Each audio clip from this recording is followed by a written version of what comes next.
Tonight we slip back into ancient Rome, where marble villas gleam in the sun and senators boast in the forum, yet in the shadows chains rattle and millions live without freedom. You settle deeper into the moment, and I'll carry you into the world of the enslaved, the silent foundation of Rome's greatness. So take a moment to like the video and subscribe, but only if you genuinely enjoy what I do here. And I'd love to know, where in the world are you listening from, and what time is it right now? Now dim the lights, maybe turn on a fan for that soft background hum, and let's ease into tonight's journey together. Imagine yourself on a Roman estate at dawn. The fields stretch wide, heavy with grain, but those who work them are not free men. Shackled labourers move in lines, their backs bent, their skin striped with lashes from overseers' whips. Their breath steams in the morning chill, but they dare not slow.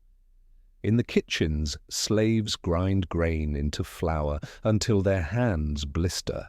In the mines, others descend into suffocating darkness lungs, filling with dust, chained to carts that drag silver or salt upward to enrich their masters. Rome's empire, vast and powerful, rests on their toil. Slavery in Rome is not rare. It is an institution as ordinary as stone roads or aqueducts. Millions of people captured in wars from Greece to Gaul, from Spain to Thrace, are dragged back to Italy to be sold at markets. Families are torn apart, lives reduced to property. A curious tidbit: in bustling markets, human beings are displayed with placards listing their skills, like cattle at auction, cook, mason, scribe, or gladiator. Buyers haggle over prices as though purchasing tools. For the wealthy, owning slaves is a mark of prestige. Some senators boast of hundreds, even thousands in their households. To them, slaves are voices that sing, hands that plough, and shields that protect. But to the enslaved themselves it is misery, endless work, humiliation, and violence. Historians still argue whether Roman slavery was harsher than that of other ancient societies, but the sheer scale of its entire provinces stripped of freedom made Rome uniquely dependent on bondage. And in the midst of this vast system, one place captures the cruelty most clearly: the gladiatorial schools. Here, men are trained like beasts for the arena, forced to fight to the death for the amusement of crowds. Spartacus, a Thracian, captured and enslaved, is thrown into this brutal world. His strength and courage mark him for the arena, where the sand drinks the blood of fighters and the cheers of Romans drown out their pain. Widespread discontent simmers just beneath the surface. You hear it in the whispered mutters of men in the fields, in the clenched fists of gladiators waiting in their cells. Slave revolts have broken out before small fires, quickly stamped out by Roman might, but each uprising leaves the Senate uneasy, for it reminds them that beneath their power lies resentment like dry tinder, and tinder, given the right spark, becomes flame. As you wander through this world in your mind, you feel both the grandeur and the cruelty. Rome builds temples and roads, commands legions across the seas, but its foundation is built on backs bowed by chains. It is here, in this tension between power and oppression, that the story of Spartacus begins. The gates of the gladiatorial school in Capua tower before you, ironclad and forbidding. Step closer, and you hear them creak shut behind you, the sound echoing like a prison door, sealing its fate. Inside, the air is heavy with sweat dust and the sharp tang of iron. The clang of weapons reverberates against stone walls. Trainers bark orders in Latin voices, harsh and impatient. You are in the ludus, the training ground where men are forged into instruments of blood for Roman entertainment. This is the world of Spartacus. Once a Thracian freeman, perhaps even a soldier in Rome's auxiliary forces, he has been dragged into chains and delivered here, sold not for labor in the fields, but for death in the arena. Historians still argue over the details. Was he captured in battle against Rome, or enslaved after desertion from their ranks? Was he born to a poor village in Thrace, or to a tribal family of standing? The truth has blurred in time, but what matters here is not who he was, it is who Rome demands he become. Gladiatorial schools are prisons masquerading as academies. The men within are divided into cells barred like cages, their only possessions the rough tunics on their backs and the scars across their flesh. In the mornings they are herded into courtyards, handed wooden swords, and drilled until their muscles scream. The lanista, the master of the school, watches with cold eyes, calculating which men will live long enough to bring him profit. For every gladiator is an investment. The stronger he becomes, the more blood he spills, the greater the crowd's roar, and the richer his master grows. You walk among them and hear the rhythm of their training. The thump of feet striking sand, the smack of wooden blades against shields, the grunt of exertion as two men lock in combat.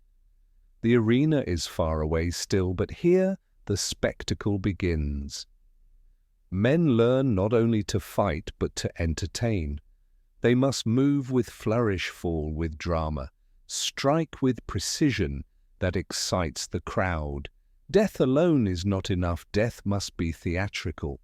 The types of gladiators are as varied as the games themselves. Some train as murmillos, heavy fighters with broad shields and short swords, their helmets topped with crests that glint in the sun. Others become retiarii, armed with nets and tridents, lightly armored, darting and weaving like fishermen of war. Some are secutores designed to chase, with smooth helmets that leave little for nets to catch. Others are hoplomachi echoing Greek warriors with long spears and circular shields. Each type is a roller costume in Rome's cruel theatre, and each fighter is cast whether he wishes it or not. For Spartacus, the training is brutal. His days are filled with exhaustion, his nights with the rattle of chains. He eats coarse bread, barley porridge, sometimes a scrap of meat if his master is generous. The diet is designed not for comfort, but for endurance, swelling the body with bulk, building stamina for combat. You taste the grit of the barley in your mouth, bland and filling, nothing more. Punishments are swift. A gladiator who falters in training may be whipped until his back is raw. One who disobeys may be chained, starved, or even executed before the others as a warning. Yet the school is not only ruled by fear. Strange as it may seem, some gladiators embrace their role. For a man born into slavery, the arena can bring fame, even adoration. Crowds shout their names, women carve graffiti of their faces on walls, poets mention them in verses. A curious tidbit: archaeologists have found ancient graffiti in Pompeii praising gladiators as lovers and heroes, their images sketched alongside hearts. Rome, cruel and decadent, adored the very men it condemned to death. Spartacus sees through it. For him, the cheers of the crowd are not freedom, but mockery. Every strike, every wound, every scar is a reminder that he is not his own master. He feels the sand of the training yard grind into his feet, the heat of the Italian sun burn his skin, and in his chest the simmer of fury never fades. At night the cells are filled with whispers. Men talk of families lost, of villages burned, of gods who no longer answer their prayers. Some dream of victory in the arena, and the rare chance at manumission, the wooden sword the rudes granted to those who survive long enough to be freed. Others speak of despair, knowing the arena will devour them long before freedom comes. And in one corner, Spartacus listens, his mind already turning, not to survival, but to escape. Historians still argue whether he was the sole spark or whether discontent burned in all of them equally. Some sources suggest Spartacus's charisma, his quiet authority, made others look to him for guidance. Others believe the revolt began as a collective muttering born of shared misery. What is certain is that in the gladiator school of Capua, the air itself grew heavy with tension, with the knowledge that death waited either in the sand or in rebellion. You imagine the arena itself where these men are destined to fight. The amphitheatre rises like a stone beast, seats crowded with 1,000 senators in their finery, merchants eager for spectacle, citizens roaring for blood. The gladiators march into the sunlit sand, the crowd chanting, the trumpets blaring. They bow not to gods, but to the crowd whose thumbs hold their fate. The fight begins, and the sand turns red. For the Romans, this is entertainment, a festival of death. They cheer as men clash, as nets tangle legs, as swords drive home. A defeated fighter raises his finger in supplication, begging for mercy. The crowd shouts, and the magistrate decides with a turn of his hand. Life or death rests on whimsy, on appetite. And for those forced into the fight, the crowd's roar is both intoxicating and terrifying. Spartacus endures these games, but he is not seduced by the spectacle. He sees only oppression chains dressed as glory. Each fight strengthens his body, sharpens his skills, but also steels his resolve. The arena meant to break him becomes the forge of his defiance. A curious tidbit suggests that Spartacus once won admiration from the crowd for his bravery, perhaps even sparing a foe when he could have killed him. If true, it shows the complexity of his nature, not only a fighter but a man of judgment, unwilling to be reduced to spectacle alone. Historians still argue whether these stories are fact or embellishment, but they add to the aura that surrounded him even in his own lifetime. And so the days pass, each one a blend of exhaustion, cruelty, and hidden fire. The gladiator school at Capua becomes both cage and crucible. The trainers believe they are shaping killers for the sand. What they are truly shaping, though, is something far more dangerous, an army waiting to break free. You hear it in the whispers that circle the cells at night. Men plot in secret, their voices low, their eyes sharp with hope. They speak of weapons hidden in kitchens, of guards drunk and inattentive, of escape routes through the countryside. They know the risk.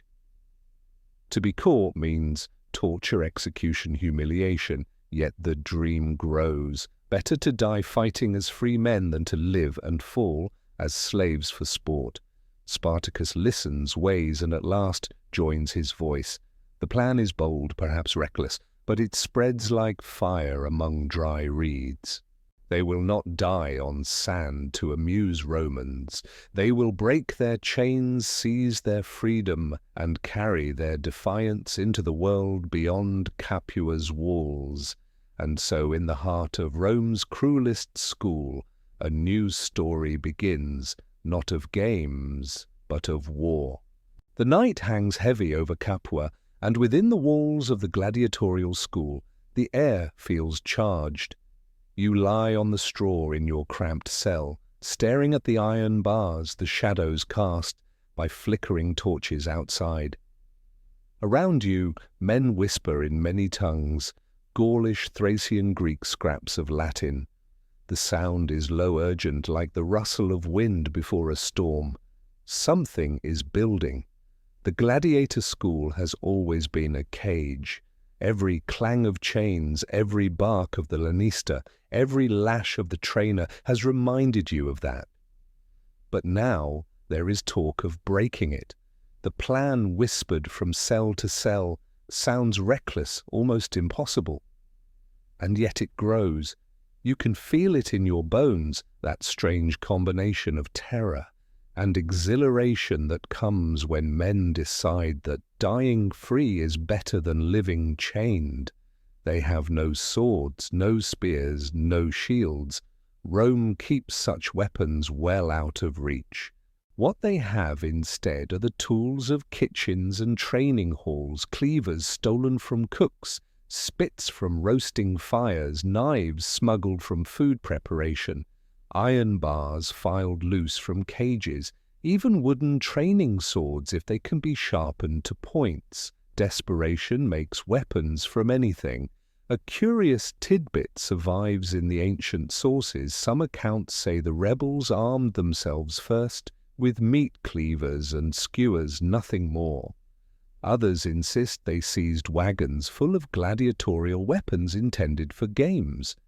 Historians still argue whether the initial escape was planned with cunning or born in sudden chaos. What is certain is that 78 gladiators, perhaps more, perhaps fewer, stood ready to risk everything in one night of fire. The night is chosen carefully. Guards grow lazy after feasting their bellies full of wine and roasted meat. Torches burn lower in the halls, and the iron gates creak softly in the warm air. Spartacus moves quietly among the men, speaking in low tones, his presence steady, his eyes bright even in shadow. He is not the only leader. There are Gauls like Crassus, Oenomaus, and others, but he is the voice that binds them, the thread that turns fear into resolve. You picture him standing at the edge of the kitchen, his hand tightening around the handle of a stolen cleaver. His breath is calm, but inside him burns the fire of every humiliation he has endured: the whip, the jeers of the crowd, the knowledge that his life was entertainment for men who sat in shaded seats. Tonight, that ends. The signal passes in whispers now. The rebels move like wolves, slipping from their den. Kitchen knives flash in torchlight, spits are thrust like spears into startled guards. The first cry erupts, half shout, half death rattle, as a sentry falls. Panic spreads. You hear the clang of chains as gladiators break from their cells, the scrape of iron bars used as clubs. The school erupts in chaos, torchlight bouncing across walls, the air filled with the thud of feet, the sharp tang of blood, the roar of men tasting freedom. They race through corridors, the sound of their fury rolling like thunder. Some guards fight back, shields raised, blades flashing, but they are too few, too surprised, too unprepared for the storm. The rebels overwhelm them, driving them back with blows, fueled not by training, but by rage. You feel it in every strike, the years of suffering now exploding in one desperate surge. They pour into the courtyard, above the stars, stretch wide, vast and silent, as if bearing witness. The men breathe deeply, filling their lungs with night air, not tainted by confinement. Chains are torn from wrists, discarded onto the sand. For the first time in years they are outside the walls, not as prisoners led to slaughter, but as fighters on their own terms. They seize wagons filled with gladiatorial gear, meant for future games. Helmets, shields, swords, and spears gleam under the moonlight. With trembling hands, the gladiators arm themselves properly for the first time.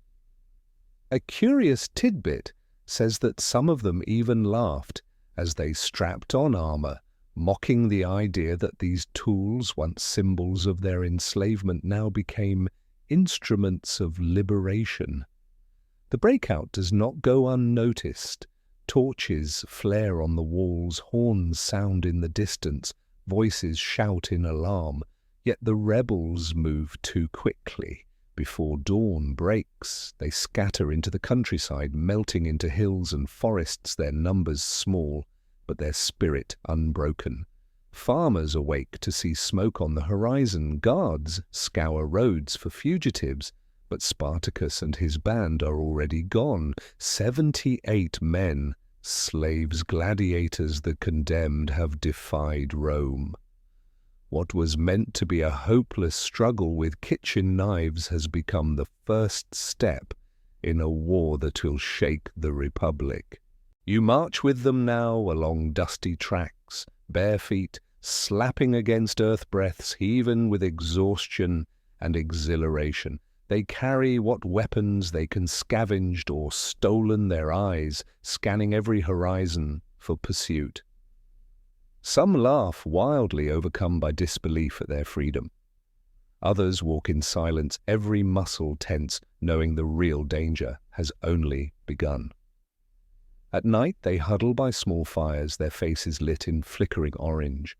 Spartacus sits among them, not apart, his presence steady. He speaks not of vengeance, yet but of survival. They must find food, water, shelter.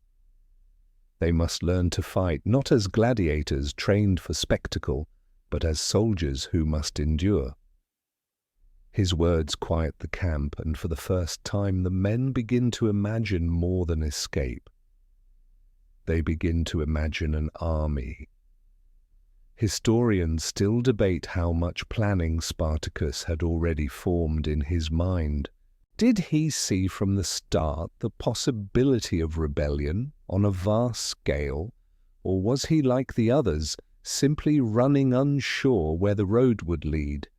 Whatever the truth, in these first days of flight, the seed is planted. What began with cleavers and spits will swell into tens of thousands, into a force so mighty that even consuls will tremble. But for now it is only the beginning. The men trudge through the darkness, their shadows stretching long across the ground. The stars wheel above, eternal and indifferent. The countryside lies open, full of danger, but also full of possibility.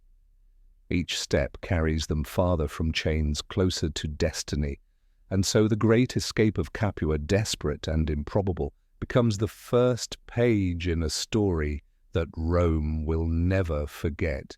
You walk with Spartacus and his 78 comrades, the night cool against your skin, the sound of freedom still ringing in your ears. Their war has not yet begun, but already the Republic has been shaken, and already the world has changed. The slopes of Mount Vesuvius rise ahead, its dark ridges casting long shadows across the Campanian plain. You walk beside Spartacus and his growing band of fugitives as they scramble upward, seeking shelter in the rugged cliffs. The volcano, long before its fiery eruption would bury Pompeii, is already a looming present, a place of refuge for men with nowhere else to go. From its heights they can watch the countryside below, the villas of their former masters, and the dusty roads where Roman patrols march. Here they make their camp, tents of rough cloth, fires smoking in the night, men sharpening stolen swords, while women and children gather whatever food they can. The camp hums with nervous energy. Some of these people have never held a weapon before. Others are seasoned fighters hardened by years of cruelty. Yet together they feel a strange unity. For the first time they are not chained, they are free, and they mean to stay that way. Rome, however, cannot allow such defiance. News of the escape spreads quickly, carried by landowners whose estates have been plundered. The Senate sends militia forces confident that a handful of gladiators and runaway slaves can be crushed easily. To the Romans, this is not a war, it is pest control. Yet in their arrogance, they underestimate the strength of men who have already stared death in the eye. A curious tidbit lingers in the accounts. When the Roman commander surrounded the mountain, he believed the rebels trapped, so sure of victory that he allowed his men to grow careless. He stationed them at the base of Vesuvius, certain starvation or thirst would force surrender. But Spartacus, studying the cliffs, saw not a prison, but an opportunity. At night, the rebels set to work. With vines cut from the slopes, they fashion ropes and ladders, lowering themselves silently down the steepest face of the mountain. So steep the Romans had not even thought to guard it. One by one, hundreds of men descend into darkness, their breaths held, their sandals scraping against stone. You feel the tension of each step, the risk of one slip sending them plunging into the abyss. Then as dawn breaks, they strike. Bursting from behind, Spartacus and his army fall upon the Roman camp. Shouts of shock echo across the plain. Soldiers scramble in to form ranks, but too late. Gladiators trained to kill in the arena now unleash their skill in war. Spears crash against shields, swords flash in the early light, and the militia is swept aside in chaos. The Romans, expecting a trapped enemy, find themselves ambushed instead. Historians still argue whether this victory was the result of Spartacus's brilliant tactics or simply the Romans' incompetence, but either way the outcome is undeniable. Rome's first attempt to crush the revolt ends in humiliation. For the rebels, it is proof that their cause is not hopeless. For Rome, it is the first whisper that this uprising is something far more dangerous than a handful of runaway slaves. You stand with them as they descend from Vesuvius, their spirits alight with triumph. What began with 78 fugitives now feels like destiny. The mountain has given them not just shelter, but confidence. From its cliffs they have shown Rome that chains can be broken, that cages can be shattered, and that even the mightiest republic can be outwitted. The fire of rebellion, once a spark in a gladiator school, now blazes across the Italian sky. And Spartacus, walking at the front of his army, knows that this is only the beginning. The dust of battle has barely settled on the plain below Vesuvius, and already the countryside trembles. Rome has suffered a shock, its proud militia routed by men it once called property. You walk among the rebels, now hearing laughter mingled with disbelief. They had expected death, but instead they hold victory. Around campfires, men recount the ambush with shining eyes, their voices carrying the thrill of defying the greatest power in the world. But Spartacus is not content with one triumph. He knows Rome will not forget this humiliation. Stronger forces will come and they will not make the same mistakes.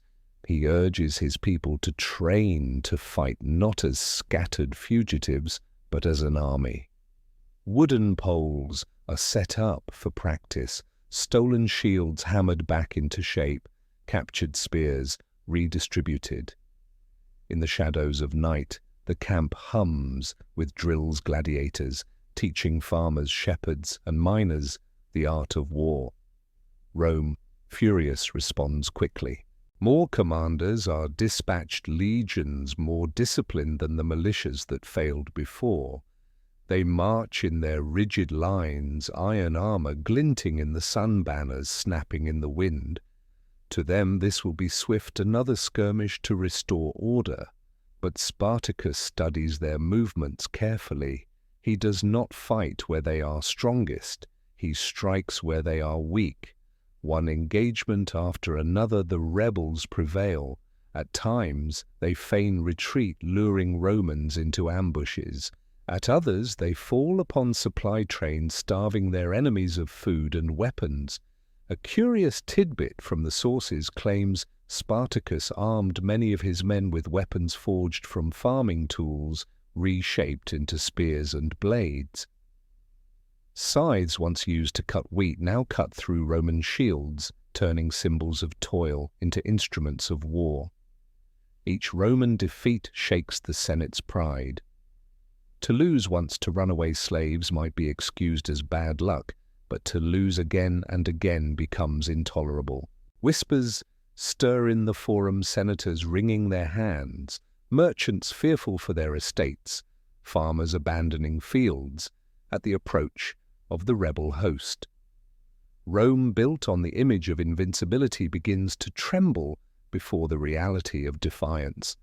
Spartacus proves himself more than a fighter, he is a tactician. He positions his forces where the land favors them, uses speed to outmaneuver the heavy Roman legions, and keeps discipline sharp through personal example. You see him walking among his men, sharing their food, binding their wounds, speaking not as a master, but as a comrade. This bond of respect sets him apart from the Roman commanders who rule through fear and status. Historians still argue whether Spartacus intended even in these early victories to create a lasting war against Rome, or whether his eye remained fixed on escape. But to the Romans, intent matters little.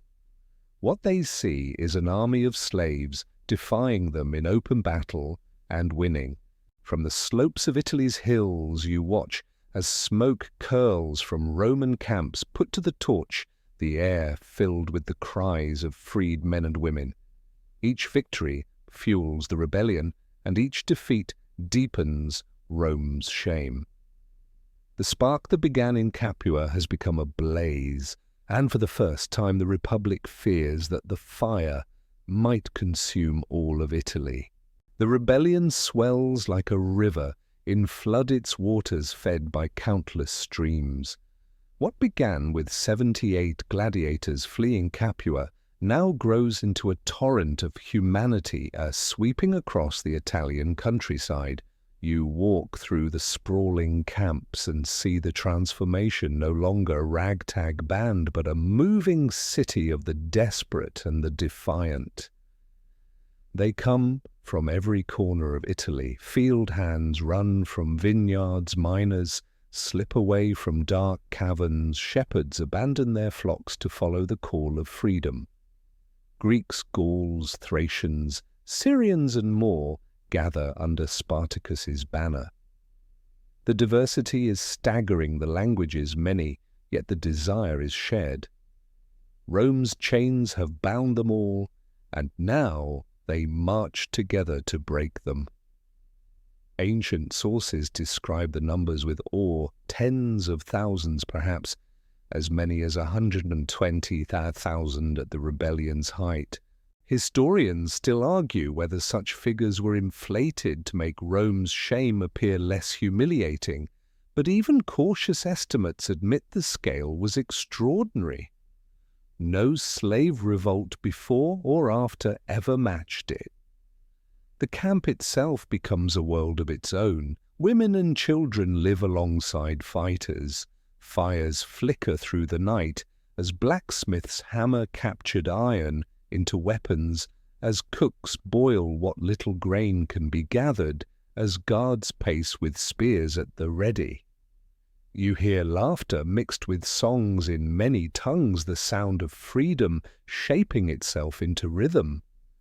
Some nights the gladiators train new recruits, teaching them how to thrust with short swords, how to lock shields, how to move together as a line rather than scatter as mobs.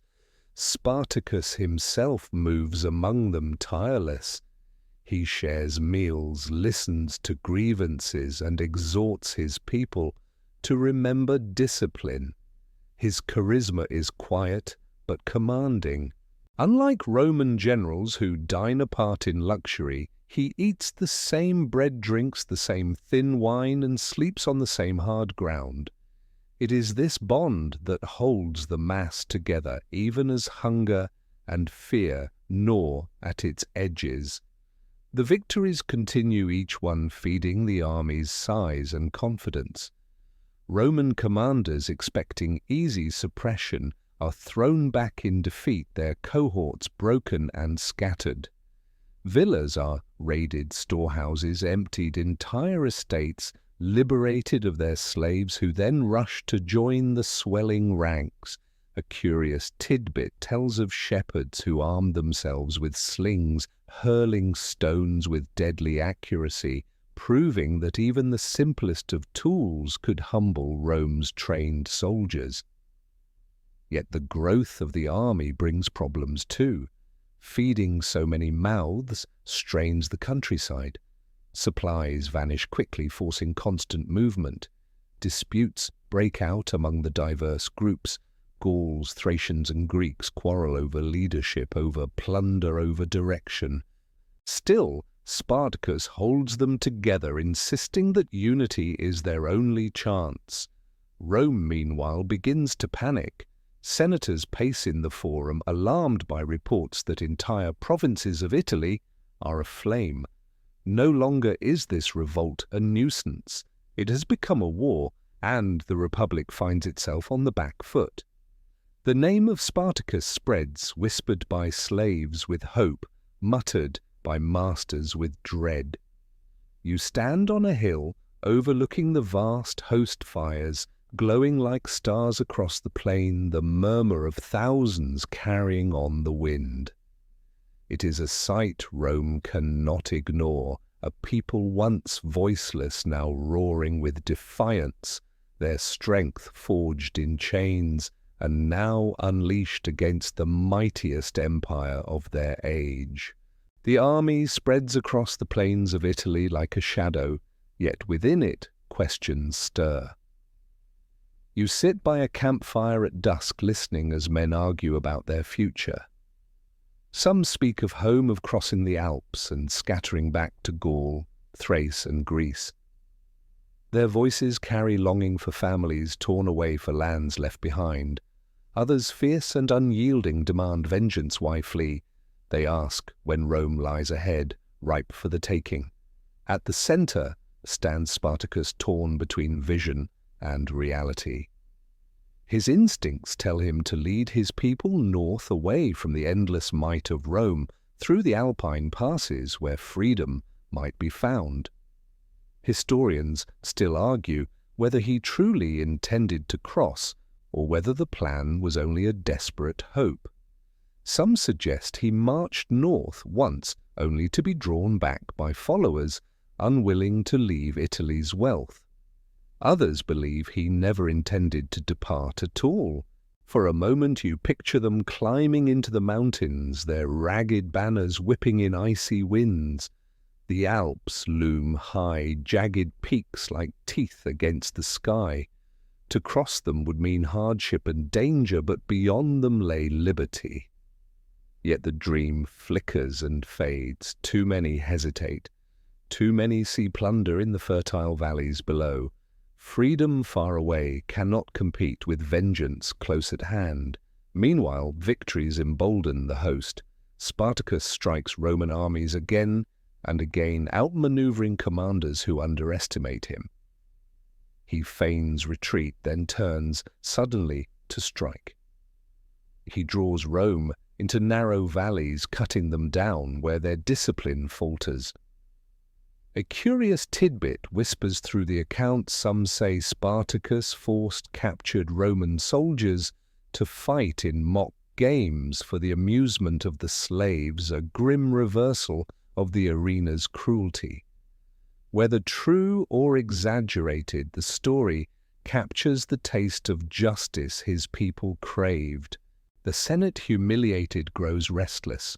Consuls, the highest magistrates, are dispatched with fresh legions determined to restore honor. Yet they too meet defeat. In one clash after another, Roman pride is shattered, cohorts fleeing before the fury of men who once bore chains. News spreads to the city where senators whisper in disbelief, how could their greatest soldiers fall to slaves? Still, for all the triumph, the camp is restless. Each victory deepens the divide between those who want escape and those who crave conquest.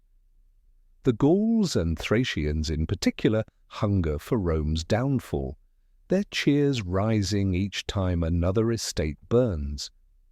Others beg Spartacus to lead them away before the Republic's full might arrives. He listens, weighing both sides, knowing that unity is his greatest weapon and his greatest challenge. You feel the tension in the air, heavy as storm clouds. The dream of freedom beckons from the mountains, yet the lure of vengeance drags the rebels back toward Rome. Spartacus walks between these visions, his face set, his eyes sharp. He knows the decision will shape the revolt's fate. And as the fires of camp flicker in the dark, you sense that destiny leans heavily on his shoulders, pressing him toward choices no man should have to make. The northern dream begins to fade behind you, and in its place rises a new sound, the steady tramp of Roman boots, the metallic clash of armor, the shouts of centurions drilling their men into order. The Senate has been shamed too many times. Defeats at the hands of slaves stain their pride, and the people of Rome whisper in fear that the revolt may yet reach their very gates. Now the consuls themselves take command. 2 legions march, banners snapping in the wind armor, gleaming beneath the sun. You see them cresting hills in long, disciplined lines, their shields overlapping their pila ready. Rome intends this not to be another skirmish, but a reckoning. Yet Spartacus studies them with the cool patience of a seasoned commander. He knows their strength lies in formation, in rigid order, and that order can be undone by cunning. The clash comes swiftly. Spartacus feigns retreat, his forces scattering into woods and gullies. The Romans, confident, pursue their formations, breaking in the chase. Then the trap is sprung. From hidden ridges rebels pour down their weapons, flashing their cries fierce. Confusion spreads through Roman ranks, lines collapsing as fear takes root. Once again, discipline shatters before desperation wielded as a blade. Another battle, another humiliation. The Senate cannot deny it any longer. This is not a nuisance, but war. A curious tidbit survives in ancient accounts. After one such victory, the rebels captured Roman consular standards, banners of honor so sacred that losing them was considered a national disgrace. Historians still argue which battle it was and whether the story grew in the telling, but the meaning is clear. Rome's pride was not only wounded, it was bleeding. In the city, senators pace and argue, their faces pale with shame. If consuls, the highest magistrates, cannot stop Spartacus, who can? Citizens whisper of omens of gods abandoning Rome, of chains rattling louder than prayers. Farmers in the countryside abandon their lands, fleeing behind city walls. Rumors spread that Spartacus may even march on Rome itself. Meanwhile, the rebel camp swells with confidence. Victories feed hope. New recruits flood in, and the once ragged band now resembles a true army. Yet within it, unity frays. Leaders argue over whether to press the attack to march on Rome or to retreat to safer ground. Spartacus walks among them, urging caution, his vision still fixed on survival beyond the Alps. But his voice is not the only one. You sense the tension mounting. Each Roman defeat strengthens the rebels but also sharpens Rome's resolve. The Senate has tasted humiliation and will not swallow it again. Stronger men will be called, wealthier generals summoned, and when they arrive, the tide may turn. For now, though you walk with Spartacus through Italy's valleys, the smell of smoke thick in the air, knowing that each step forward carries both triumph and danger, each victory pulling Rome closer to unleashing its full wrath. The rebel host surges forward like a river in flood, sweeping across the Italian peninsula. You march among them, your feet raising dust on roads once built for Roman legions. Behind you, the land is scarred fields, stripped bare villas, smouldering towns, trembling at the approach of an army unlike any Italy has ever seen. This is no longer a band of fugitives hiding in the hills. It is a force, tens of thousands strong, moving openly, daring Rome to stop it. For the first time, Rome's own roads, its own stone arteries, carry not disciplined legion, but men and women once enslaved, now striding free with weapons in hand. Roman garrisons try to halt them, but Spartacus proves too clever. He does not meet legions head-on where their formations are strongest. Instead, he strikes swiftly, ambushing columns as they march, cutting supply lines, burning baggage trains. A curious tidbit recorded by ancient writers tells us that the rebels sometimes lit dozens of campfires across the hills at night, tricking Roman scouts into believing their numbers were greater or smaller than they truly were. In this way, Spartacus turned even firelight into a weapon. The march becomes both a military campaign and a social upheaval. At every step, slaves slip away from estates and rush to join. Some bring farming tools, others stolen swords, and all bring rage against a system that treated them as beasts of burden. You hear their voices at night around campfires, stories told in many languages, but always with the same refrain, no more chains. Yet with growth comes strain. Feeding an army so large devours the countryside. Disputes break out between factions, some led by Thracians, others by Gauls, about where to march, how to divide plunder, whether to flee Italy or to burn it to the ground. Spartacus tries to hold unity, reminding his people that without order they will collapse before Rome. But whispers rise in the dark voices of ambition and vengeance, tugging at the fragile thread of discipline. In Rome, panic deepens.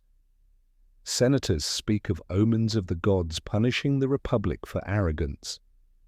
Merchants lament their wealth, lost landowners curse the flames consuming their estates.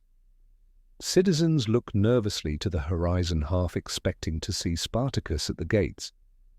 Historians still argue whether Spartacus ever truly intended to march on Rome itself, but the mere fear of it is enough to shake the city's confidence. You feel the tension in every step of the march. For the rebels, this is triumph a dream, once unthinkable, now striding boldly across the heart of Italy.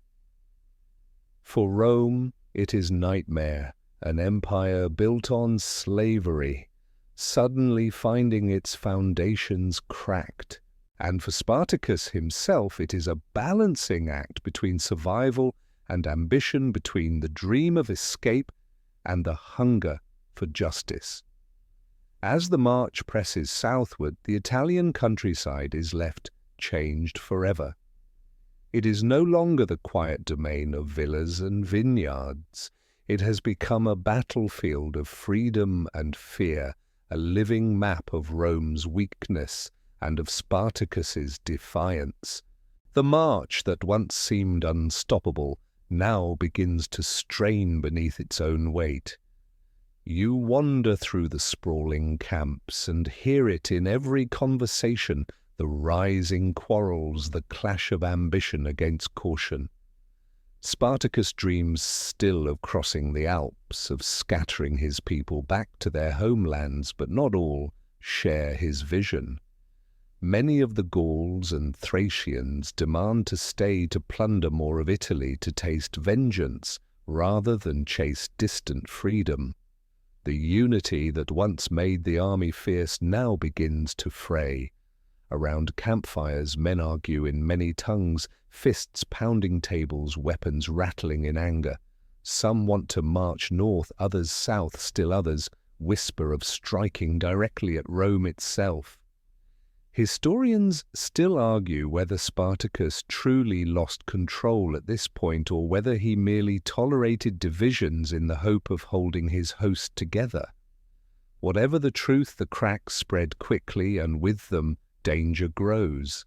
A curious tidbit surfaces in Roman accounts. One of Spartacus's lieutenants, the Gallic commander Crassus, is said to have broken away with tens of thousands of his followers seeking plunder for himself. But his band was soon cornered by Roman legions and annihilated. To Rome it was proof that the revolt could be broken. To Spartacus it was a bitter reminder that disunity could destroy them more surely than any legion. Still, Spartacus does not abandon his people. He rallies those who remain, urging discipline, reminding them that freedom cannot be won through chaos. He shares their hardships, eats their meager rations, and walks beside them on dusty roads, his presence alone binding the ragged host. Yet even his strength cannot silence every quarrel. The rebellion has grown too vast, too diverse, to march with a single heartbeat. Meanwhile, Rome regathers its strength. Each defeat has taught it bitter lessons, and now its commanders tighten their ranks, drilling soldiers harder, punishing failure more harshly. You sense the balance shifting. Spartacus's unity wanes just as Rome's discipline hardens. The countryside, once jubilant with rebellion, now grows weary. Farmers hide their grain towns, bolt their gates. Villages turn hostile as resources dwindle. Where once the army was greeted as liberators, now they are feared as a consuming tide. Hunger gnaws, tempers flare, and the promise of freedom feels more fragile than ever. You walk among them, hearing both pride and unease in their voices. They have burned villas, defeated legions, and marched through Italy as no slaves ever had. Yet now divisions gnaw at the heart of their strength. Spartacus presses forward, but the dream of freedom grows clouded by discord. And on the horizon you feel it, the shadow of a new Roman commander, one who will not underestimate them, one whose ruthlessness will test the rebellion as never before. Crassus rises. The wealthy general imposes harsh discipline and new strategies. The Senate chambers echo with argument voices sharp as daggers. Rome has been humiliated again and again by Spartacus and his followers, and the people whisper in shame. Consuls have been defeated, legions shattered. The proud republic finds itself mocked not by kings or foreign generals, but by slaves, men who should have been bent beneath the lash. Fear creeps through the streets of Rome, and senators know they cannot allow it to linger. So they turn to Marcus Licinius Crassus. You picture him standing tall among them, his robe immaculate, his face stern. Already the wealthiest man in the Republic, he now hungers for something greater. Renown, the kind of fame that outlasts riches. He seizes the chance to command. Rome grants him not only authority but resources, 6 new legions, vast sums of money and full power to bring the rebellion to an end. Crassus is not like the commanders who failed before. He knows Rome's pride is wounded, and he will restore it with iron. His first step is to forge discipline no matter the cost. When legions waver or retreat, he does not scold, he punishes. A curious tidbit preserved by Plutarch tells us that Crassus revived the ancient punishment of decimation when a unit faltered. Every 10th man was executed by his comrades. Historians still argue how widely this was practiced. Some think it was exaggerated, others believe he applied it selectively, but whether rumor or fact, the effect was the same. Fear welded his men together. Better to face Spartacus than Crassus's wrath. You march with his legions, their discipline sharpened like the edges of their swords. Gone are the lazy patrols, the overconfidence that doomed earlier commanders. Soldiers train until their arms ache, their shields blister their hands. Officers drill them into perfect formations, the sound of marching boots like thunder rolling over the land. Crassus watches with calculating eyes, measuring not just skill but obedience. Meanwhile, Spartacus continues to lead his growing army across southern Italy. You walk beside him as reports arrive. Roman forces are regrouping, new commanders rising. Spartacus knows this is no longer the Rome of blundering consuls. This is Crassus, a man whose name inspires both fear and envy. Spartacus studies him as one fighter studies another, knowing the next rounds will not be easy. Crassus proves clever as well as ruthless. He does not waste his soldiers in reckless charges. Instead, he studies the rebels' movements, cuts off their supplies, and drives them toward barren ground. He learns from Rome's mistakes. Where others underestimated Spartacus, he respects him as a dangerous foe, and that respect makes him all the more lethal. The countryside trembles under the weight of Roman patrols. Farmers once eager to join Spartacus now hesitate, frightened of Crassus's punishment. Villas once burned are rebuilt under Roman protection. The tide shifts slowly, not in a single clash, but in the steady grind of Rome's discipline reasserting itself. And still, Crassus does not seek just victory. He seeks glory. He knows Pompey young and celebrated fights his own wars in Spain. Crassus longs to match him, to outshine him. Every order he gives, every punishment he delivers is part of his hunger to be remembered not merely as the richest man in Rome, but as the savior of the Republic. You sense the storm building heavier with each step. The rebels are still strong, but Rome is changing. No longer is it arrogant and careless. Now it is disciplined, cruel, methodical, embodied in the person of Marcus Licinius Crassus.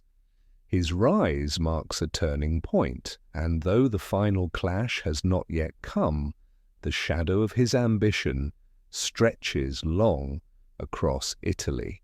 The Italian winter sets in damp and heavy. You walk with Spartacus's host as they march south, weary but determined, tens of thousands still bound together by the dream of freedom. They reach the narrow land of Rhegium, the toe of Italy, the sea stretching wide before them. Beyond lies Sicily, fertile and rebellious in its own right, a land where Spartacus imagines joining with other discontented slaves. Perhaps there, with allies, the revolt could be renewed with fresh strength. But between them and that dream stands Crassus. The general does not chase blindly, instead he builds. His legions dig trenches 15 feet deep, stretching across the narrow isthmus. They raise ramparts of earth and timber, hammer stakes into ditches and string defences from shore to shore. The wall grows like a scar across the land, a barrier of Roman discipline meant to cage Spartacus and starve his army into submission. You stand on a hill and see it, mile after mile of fortifications, fires burning in Roman camps, sentries patrolling with steady rhythm. A curious tidbit from ancient accounts claims the wall stretched for nearly 30 miles, a feat of engineering as impressive as any aqueduct or road. Historians still argue whether the numbers were exaggerated, but the scale was surely immense. Rome's engineers, as skilled as its soldiers, turned the landscape itself into a weapon. Inside the trap, life grows desperate. Food dwindles, fires burn low. The once proud rebel camp becomes restless, hungry, uncertain. You hear quarrels in the night. Some demand surrender, others vow to fight until death. Mothers hush children who cry for bread. Fighters gnaw on scraps of leather when grain runs out. Spartacus walks among them, calm but weary, his voice urging patience, reminding them that Rome has underestimated them before. Crassus, meanwhile, watches with cold patience. He knows time favors him. His legions are well-fed, supplied by the Republic's wealth, their camps stocked with grain, meat, and wine. His soldiers grow stronger as the rebels weaken. He does not need a glorious battle to prove his might. He only needs to wait, to let hunger gnaw at Spartacus's people until despair breaks them. And yet Spartacus refuses to yield. He studies the walls, the patrols, the ditches. At night he walks the perimeter, his eyes sharp, his mind calculating. He has escaped cages before. Why not this one? He orders wood, gathered vines, cut carts prepared. His men weave ladders, bundle brushwood, fill baskets with stones and earth. They are preparing not for surrender, but for breakout. Historians still argue over the details of what happened next. Some accounts suggest Spartacus's men filled the Roman trenches with brush and earth, creating bridges across. Others claim they attacked suddenly in the dark, overwhelming a weak point in the fortifications. A curious tidbit even says that Spartacus personally led the charge, cutting down sentries with his own hand. What all agree upon is this: the impossible happened. The wall that was supposed to trap them, the fortifications Rome built with such pride, was breached. You picture the night, the crash of ladders against ramparts, the roar of men charging through firelight, the cries of Roman guards caught off guard. Torches flare, arrows streak across the dark. The smell of smoke fills the air. Thousands pour through the breach, their desperation turned into ferocity. By dawn they are gone, slipping into the countryside once more, leaving behind Roman disbelief. For Crassus it is humiliation, his mighty wall, his pride, undone in a single night. He rages, tightening his discipline further, vowing that this insult will be the last. His soldiers feel his fury, punishments, harsher drills unending. The Republic demands results, and he will deliver them no matter the cost. For Spartacus's people, the breakout is both triumph and warning. They have defied Rome again, proved that even its greatest works cannot cage them. Yet the cost is heavy and the danger greater than ever. Rome will not forgive another humiliation. The countryside ahead is scarred, supplies thin, and Crassus's legions now pursue with relentless determination. You walk among the rebels as they march again into open country, their spirits lifted but their bodies weary. They know this victory buys time, not safety. The fortress of earth has been broken, but the man who built it still hunts them. And with each step you feel it, the road, narrowing the options, dwindling the weight of Rome, pressing closer and closer. The night is moonless, the air heavy with silence, broken only by the creak of cart and the whispered commands of Spartacus. You move through the rebel camp, watching as men and women labor feverishly. Bundles of brush are tied together, earth and stones hauled in baskets, ladders woven from thick vines cut along the slopes. Every hand works for every life depends on what comes next. Crassus believes them trapped. His wall of earth and timber stretches across the land, bristling with patrols and sharpened stakes. Roman sentries relax in their confidence, convinced the rebels will wither within the cage. But Spartacus does not yield to despair. He has stared down hopelessness before, in the mines, in the gladiator cells, in the arena sand.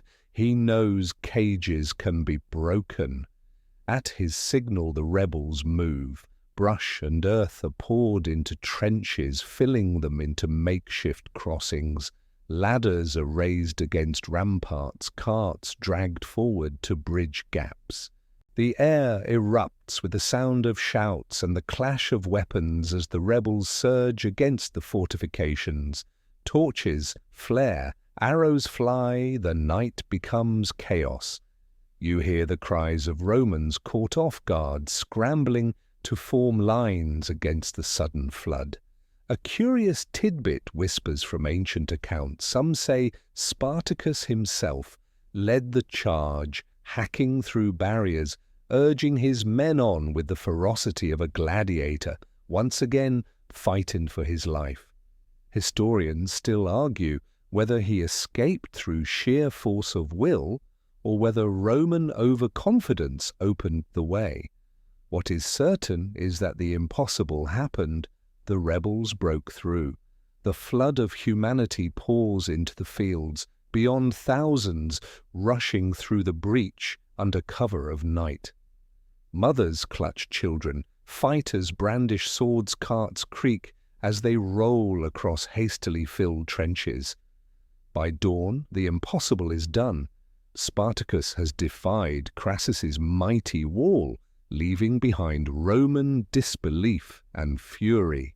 In the aftermath, Crassus rages, his fortifications, his pride, torn open in a single night. He tightens his discipline even further, vowing that this humiliation will be the last.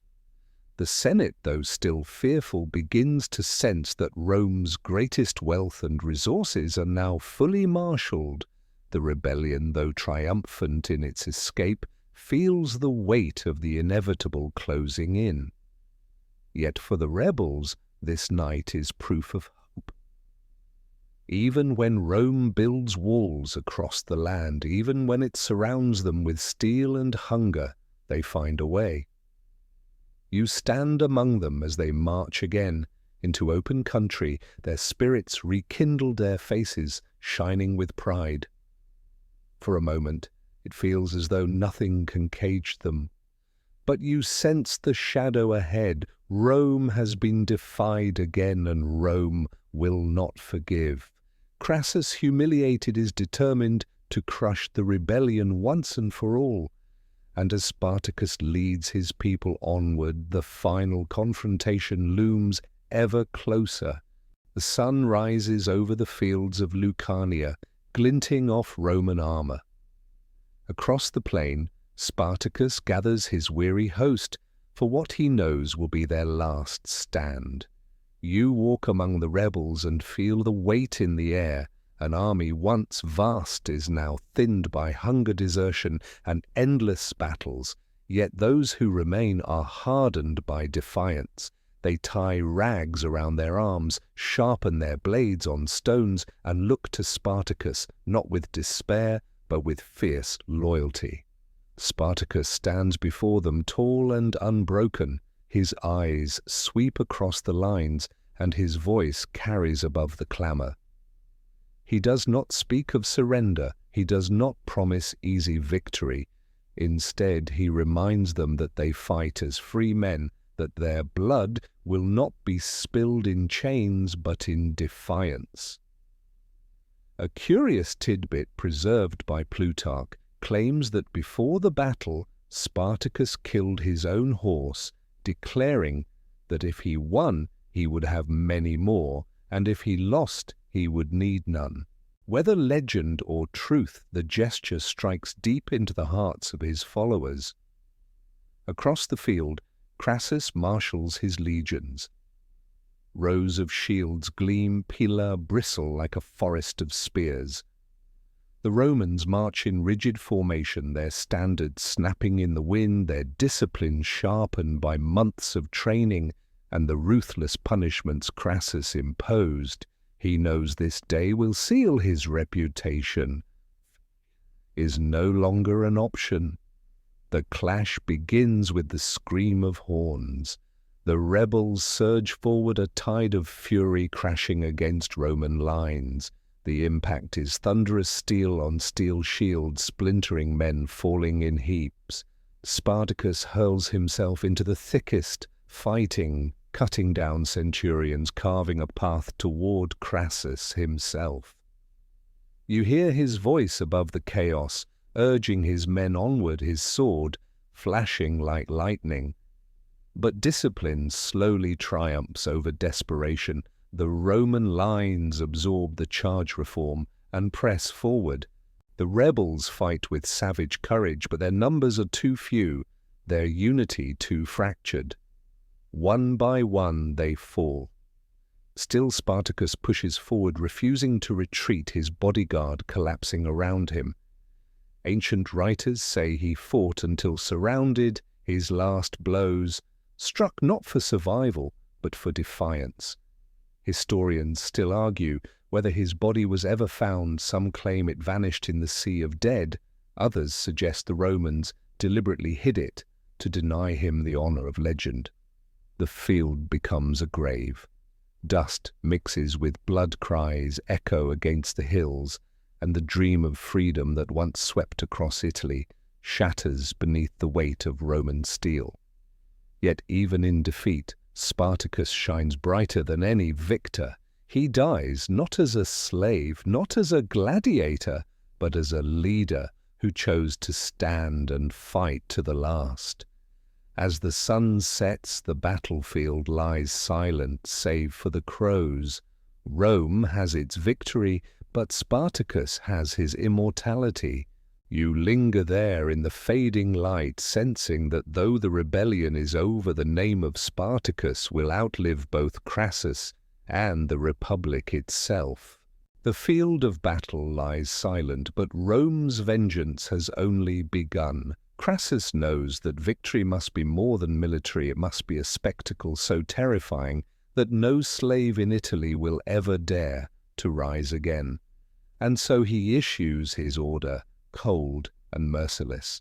The 6,000 rebels who survive are not spared. They are to be crucified mile after mile along the great Appian Way. You walk that road in your mind, stretching from Capua to the gates of Rome. Wooden crosses rise like grim sentinels, each bearing a human body nailed or bound in agony. The sight is unbearable. Travelers who once moved along the Appian Way for trade and family journeys now walk through a corridor of death. The moans of the dying mix with the cries of carrion birds, and the smell of decay hangs heavy in the air. A curious tidbit passed down from Roman writers claims the line of crosses extended nearly 120 miles, a grim procession unmatched in scale. Whether exaggerated or true, the impact was undeniable. The road itself, Rome's proud artery of commerce and conquest, was transformed into a monument of fear. Historians still argue whether this punishment truly deterred future uprisings or simply revealed Rome's deep insecurity, its fragile dependence on millions in bondage. For the rebels it is a cruel end. Those who fought with courage are denied burial, their bodies left to rot beneath the Italian sun. Mothers watch their sons die. Children cry for fathers who hang above them. No prayers, no funerals, only silence and suffering. Rome intends it as a warning carved into the very land. And yet as you drift along that road, another feeling rises. Each cross, though meant as terror, becomes also a testament. Every body hanging there reminds the world that these men dared to defy Rome. They lost, yes, but they fought not as property, not as beasts, but as human beings who demanded freedom. The Appian Way becomes both a graveyard and a symbol, each crucifixion a cruel acknowledgement of Rome's deepest fear that those it enslaves will one day refuse to bow. The Senate breathes easier, their pride restored, their wealth secured. Citizens walk the road and whisper in awe and dread. But the story of Spartacus and his people does not end with the nails and wood. It lingers, carried in memory, in legend, in the quiet defiance that cannot be silenced even by thousands of crosses. The rebellion is over, yet the echoes of Spartacus's name carry far beyond the battlefield. You walk through a quieter Italy. Now the smoke of burning villas cleared the clash of steel, replaced by the low murmur of farms returning to work. But in every whispered conversation, in every glance exchanged by slaves bending over fields, the memory remains once they rose and once they made Rome tremble. In the Senate, Crassus basks in his triumph. He boasts of his fortifications, his discipline, his merciless justice. Yet even as he claims victory, another shadow looms. Pompey, returning from campaigns in Spain. Pompey, eager for credit, declares that while Crassus crushed the main revolt, he mopped up thousands of fugitives. The Senate, ever eager to balance power between ambitious men, grants honors to both. Historians still argue who truly deserved the glory, Crassus for his methodical campaign, or Pompey for arriving at the end and taking the final bow. But beyond Rome's political rivalries, the revolt leaves a deeper scar. It reveals the fragility of the Republic, a state that depends on millions in bondage to fuel its wealth. For 2 years that foundation cracked. Villas were abandoned, legions humiliated, the Senate mocked. A curious tidbit: after the revolt, Rome passed stricter regulations on gladiatorial schools, dispersing fighters in smaller numbers, fearful of another Spartacus. Yet no decree, no law could erase the memory of what had happened. Spartacus himself becomes legend. His body was never found, a mystery that only feeds the myth. Did he fall in the press of battle or vanish into the chaos? His end unknown, historians still argue, but the uncertainty only makes him larger in memory. He becomes more than a man, he becomes a symbol of resistance invoked for centuries, as proof that even the most oppressed can defy the most powerful. For Rome, the revolt is both warning and lesson. It proves that order can be restored with cruelty, but also that cruelty breeds rebellion. Each cross along the Appian Way stands not only as a deterrent, but as a confession of fear. The Republic may be strong, but it is not unshakable. And for you, drifting here in the quiet aftermath, the story lingers like a low hum in the night. Spartacus may have lost his war, but he won something greater: immortality in memory. His struggle echoes through time, whispered by poets, retold by historians, admired by all who dream of freedom. He fought not as a slave resigned to chains, but as a man who refused to bow, and in that refusal he carved his place in history. The dust of battle has settled, but Rome itself does not feel at ease. You wander through the marble streets of the city in your mind, hearing the clamour of merchants in the forum, the echo of sandals on stone, the murmur of senators debating behind closed doors. Outwardly, life resumes. Markets reopen, villas fill with laughter, legions march on new campaigns. Yet beneath the surface a shadow lingers, the memory of Spartacus and the terror he brought to Italy. The revolt has ended, but Rome is not unchanged. Landowners, once proud and careless, now tighten their grip on their estates. Overseers wield harsher whips, punishments grow more severe. You see it in the fields, slaves labor under the sun with fear, etched into every motion, their backs striped red, their spirits pressed flat. Rome believes cruelty will prevent rebellion, but cruelty was always the spark that lit the fire. A curious tidbit: in the years following the revolt, gladiator schools were reorganized, their fighters split into smaller groups to prevent another Capua escape. Even the arenas, Rome's favorite spectacle, bear the mark of Spartacus's defiance. In the Senate, pride is restored, but uneasily. Crassus boasts of his victory, his fortifications, his discipline. Pompey, fresh from Spain, claims he delivered the final blow by intercepting fugitives. Senators applaud them both, but their applause is tinged with nervousness. For 2 years, slaves, mere property, defeated consuls, legions, and militias.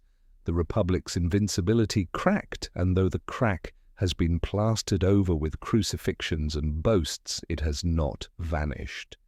Historians still argue whether the revolt truly endangered Rome's survival or only its pride, but the senators know how close they came to disaster. Among ordinary citizens, the memory lingers too. Farmers recall the smoke rising from their fields. Merchants recall roads blocked by rebel bands. Townsfolk remember hiding behind walls as thousands passed by. The Appian Way, once a road of triumph, remains haunted in their minds. You can almost hear the whispers of mothers warning their children obey, or Spartacus will come again. Rome reacts with reforms, but not the kind that free men might hope for. Instead, chains grow heavier. The Republic depends too much on slavery to imagine a world without it. Fields, mines, kitchens, workshops all rely on millions in bondage. Instead of loosening the system, Rome hardens it. Laws are tightened, punishments swifter, suspicion sharper. The rebellion has ended, but its echo shapes every command shouted on every estate. And yet beneath the lash, something else grows, a memory of resistance. Slaves whisper Spartacus's name in the dark, their voices low but filled with awe. They know he lost, but they also know he fought, that he stood against the might of Rome and lived free for 2 long years. His defeat does not erase his defiance, it magnifies it.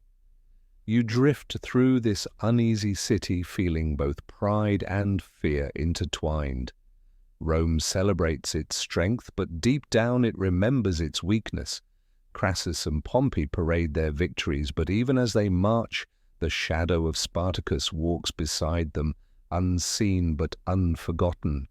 The rebellion has ended, but the Republic is not the same. Its walls are higher, its chains tighter, its fear sharper.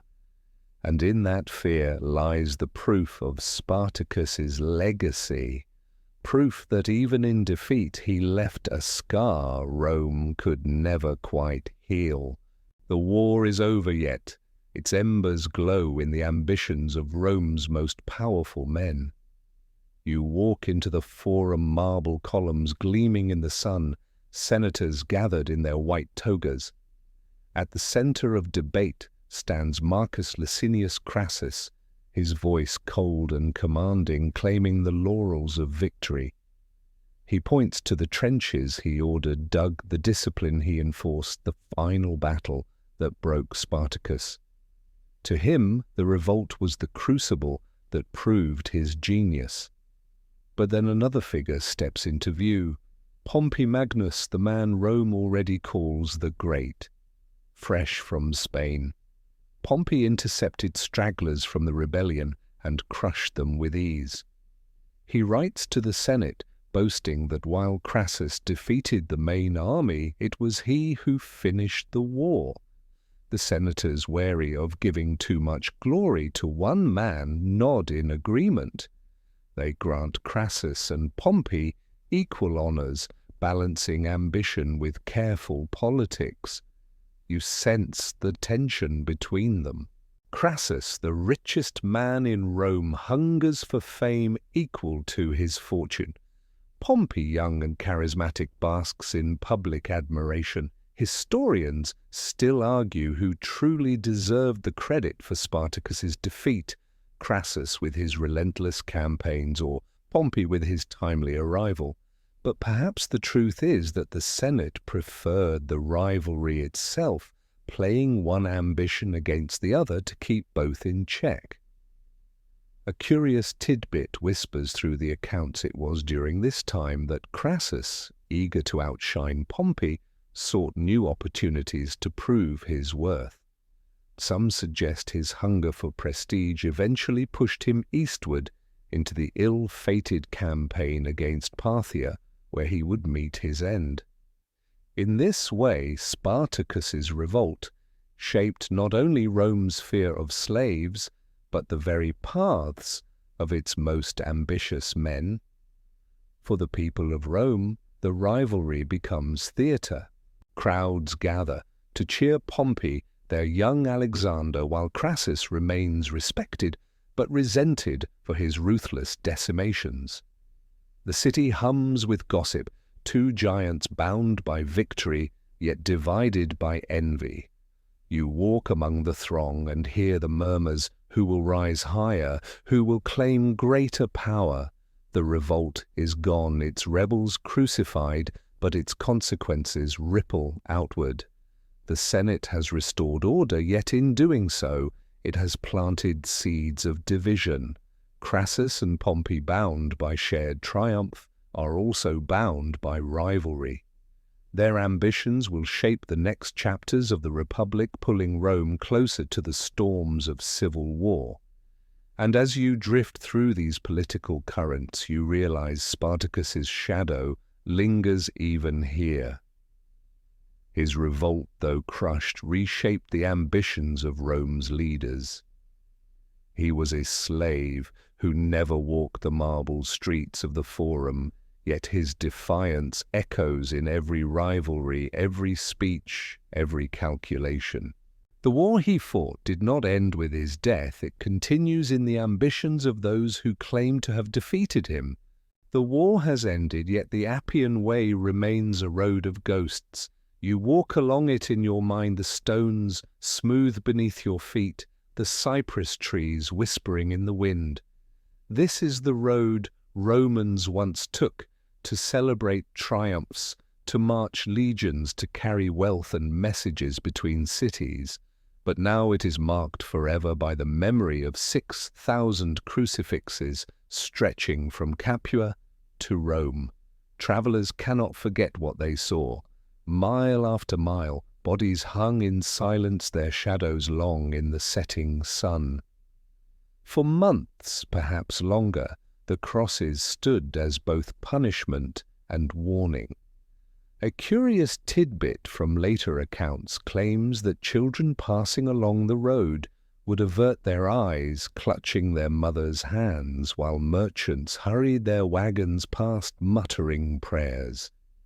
Whether these details are literal or not, the memory of that horror became etched into Roman imagination. Rome intended the crucifixions as deterrent, but in doing so it revealed its deepest fear. The Senate wanted to show strength, but the very need for such brutality betrayed weakness. Historians still argue whether this punishment truly silenced future revolts, or whether it sowed resentment that simmered beneath the surface. The sheer scale of the spectacle was unmatched, not even in Rome's long history of cruelty. Years later, people still whispered of the road. Farmers recalled the stench. Soldiers recalled the silence. Poets alluded to the shame without naming it. The Appian Way became more than a road, it became a scar across the land, a reminder that Rome's glory was built upon chains and blood. And for the enslaved, the crosses were not just warnings, they were memorials. Each one marked a life that dared to resist, a man or woman who chose defiance over submission. Around hearth fires in quiet corners, slaves whispered Spartacus's name with reverence. His revolt may have ended in death, but it gave voice to the voiceless, a proof that even the oppressed could shake the mightiest empire. You walk further down the Appian Way, the image softening now in the twilight. The crosses are gone, the road restored, but the memory lingers like a faint echo. For Rome, it is a lesson never forgotten. For you, drifting in the stillness of history, it is a reminder that symbols endure long after bodies fall. The story of Spartacus does not end with his death on the battlefield or the crucifixions along the Appian Way. You feel it continuing, carried like a whisper across centuries, reshaping itself in the mouths of poets, historians, and dreamers. Though Rome silenced his army, it could not silence his memory.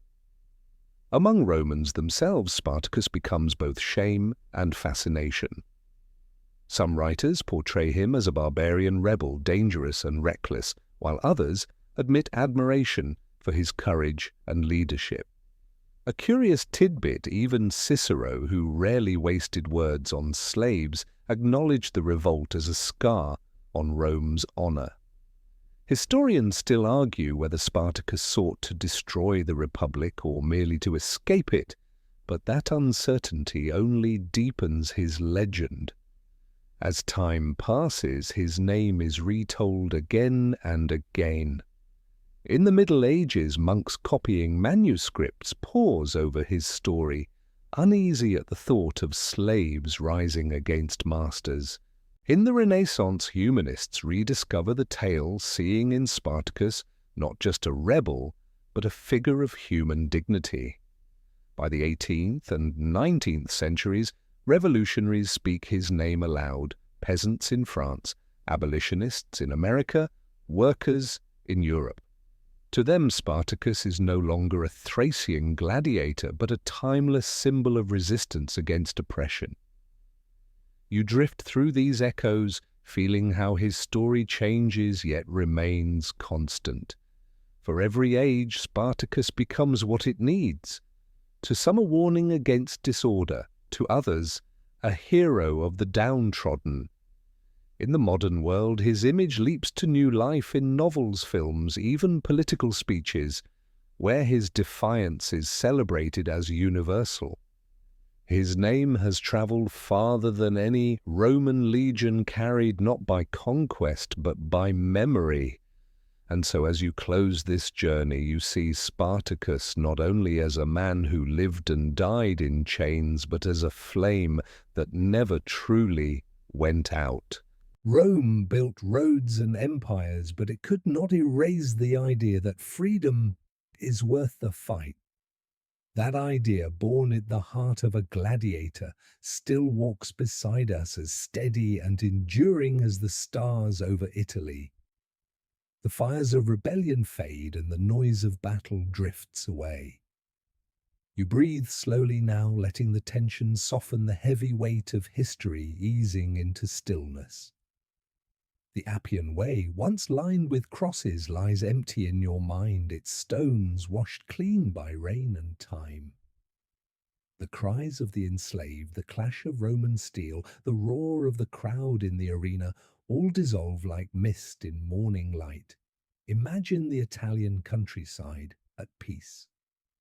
Vineyards climb the hillsides, olive groves shimmer in the sun, and rivers move unhurried to the sea. The land has seen blood and smoke, but now it rests. You walk through it gently, feeling only calm in the evening air, the quiet rhythm of the earth healing itself. Spartacus's name lingers but softly now, like a lullaby rather than a battle cry. He is no longer a figure of war in your mind, but a symbol of endurance, of courage that glows even in darkness. His story fades into the background hum of history, a steady reminder that hope survives even when empires rise and fall. Let that calm settle into you. Long breaths in long breaths out your body, loosening with each exhale. The chains of the day, the noise, the burdens, let them all slip away. You are safe here, surrounded by quiet, embraced by rest. Above you stars shine over Italy, ancient and eternal, the same stars that once looked down upon Spartacus and Rome alike.